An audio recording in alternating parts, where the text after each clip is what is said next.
अगर जिंदगी में आप सफल होना चाहते हैं, अगर जिंदगी में आप सफल होना चाहते हैं, कभी किसी सफल व्यक्ति की निंदा ना करें।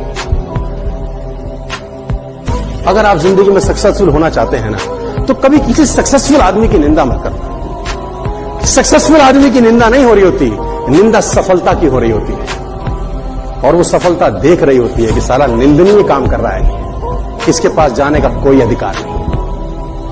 कभी भी जीवन के अंदर सफल आदमी की निंदा मत करना। मेरी एक बात गांठ बांध दीजिए आप। और एक बात याद रखना, ताकतवर बनना डोले बनाने से, सिक्स पैक ऐप बनाने से कोई ताकत नहीं आती है। ताकत मेन होती है दिमाग की। जिद दिमाग से होती है, बॉडी से नहीं होती है। बॉडी से जिद क्या करोगे, अकड़ के चलोगे क्या? वो जिद नहीं होती है। जिद होती है अपने आप को दूसरों से बेहतर साबित करने की। याद रखो, दूसरों को नीचा दिखाने से जीत नहीं मिलती है। अपने आप को मेहनत करके, ट्रेनिंग करके उनसे बेहतर करना, वो जिद होती है। किसी ने खूब कहा है, क्या खेल ताश का हो या जिंदगी का, अपना इक्का तभी दिखाना जब सामने वाला बादशाह।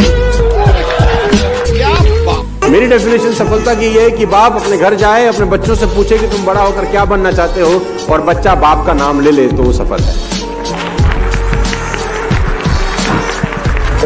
आपने कितना भी धन संपदा इकट्ठी की हो, दौलत शौहरत इकट्ठी की हो, लेकिन बच्चा आप जैसा नहीं बनना चाहता, आप फेल हो गए जिंदगी में। सर, आप गरीब हैं, आपके पास पैसा नहीं है, लेकिन आपने परवरिश अच्छी की है, बच्चों को वो सब संस्कार दिए हैं कि बच्चा बोलता है पापा आपके पास पैसा तो नहीं है, लेकिन बनूंगा तो आप जैसा। सीढ़ियां उन्हें मुबारक हो जिन्हें छत तक जाना है। आपकी मंजिल आसमान है, रास्ता आपको खुद बनाना है। अपनी मंजिल को भुलाकर जिया तो क्या जिया है, दम तुझ में तो उसे पाकर दिखा। लिख दे खून से अपनी कामयाबी की कहानी और बोल उस किस्मत को, है दम तो मिटा के दिखा। छत को बहुत गुरूर था छत होने का, एक मंजिल और बनी और छत फर्श हो गया। तूफान ज्यादा होती है तो कश्ती डूब जाती है, और घमंड ज्यादा हो जाती है तो हस्ती डूब जाती है। पतंग को पता होता है कि उसका अंत एक कचरे में जाकर होगा, लेकिन उससे पहले उसे आसमान छूकर दिखाना होता है। पहाड़ों को चीरते हुए जब नदी निकलती है ना, तो कभी नहीं पूछती है कि समुद्र अभी कितना दूर है, और नदी में गिरने से तो कभी किसी की मौत नहीं होती। मरता तो वही है जिसे तैरना नहीं आता है।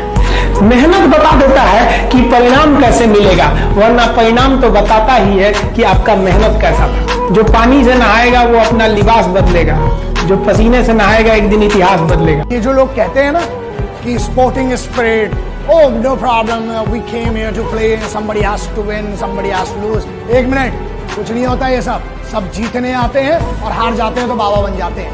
खेल में दो ही चीजें, या तो जीत होती है, हार होती है। और अगर तैयारी तगड़ी है ना, तो हमें जीतना है। हारने वालों को कोई नहीं पूछता। चांद पे पहला कौन आदमी गया था, सबको याद है। दूसरा कौन गया, किसका चर्चा था, किसी को नहीं याद। याद रखिए, पहला बनना बहुत जरूरी है, उसके लिए जिद बहुत जरूरी है।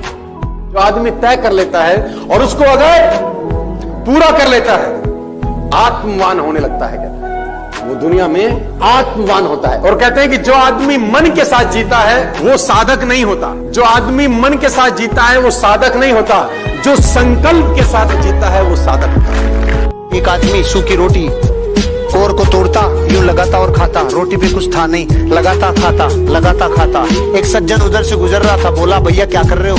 भाई साहब गरीब आदमियों को कुछ है नहीं है, इसलिए सोच सोच के खा रहा हूँ कि भाई चटनी रखी हुई है। तो उसने बोला जब तू सोच ही रहा है तो तू गुलाब जामुन और रसगुल्ले क्यों नहीं सोच रहा, तू चटनी क्यों सोच रहा है? कि भाई साहब चटनी से ज्यादा कभी जिंदगी में सोच ही नहीं पाए, बाप दादा भी नहीं सोच पाए, हम भी नहीं सोच पाए। जब सोच ही रहा है तो चटनी क्यों, सोच ही रहा है तो फिर जिंदगी में बड़ा क्यों नहीं? अंदर तक घुस गई ये छोटी सोच, अंदर तक घुस गई ये छोटी सोच। कोई भी सपना अपनी औकात के हिसाब से मत देखो, ऊपर वाले की औकात के हिसाब से। ऐसा कुछ नहीं है जो तुम्हें नहीं मिल सकता इस दुनिया। कभी एवरेज मत रहो, क्रेजी सोचो, अलग सोचो। सोचना जरूरी है। हमेशा अपनी सोच को लोगों के सामने रखने से मत डरो, ये सोच के कि वो इसको छोटा सोचेंगे। जो लोग आपके आइडियाज को छोटा सोचेंगे, वो आगे जाके उस आइडिया को बड़ा बनते देखेंगे।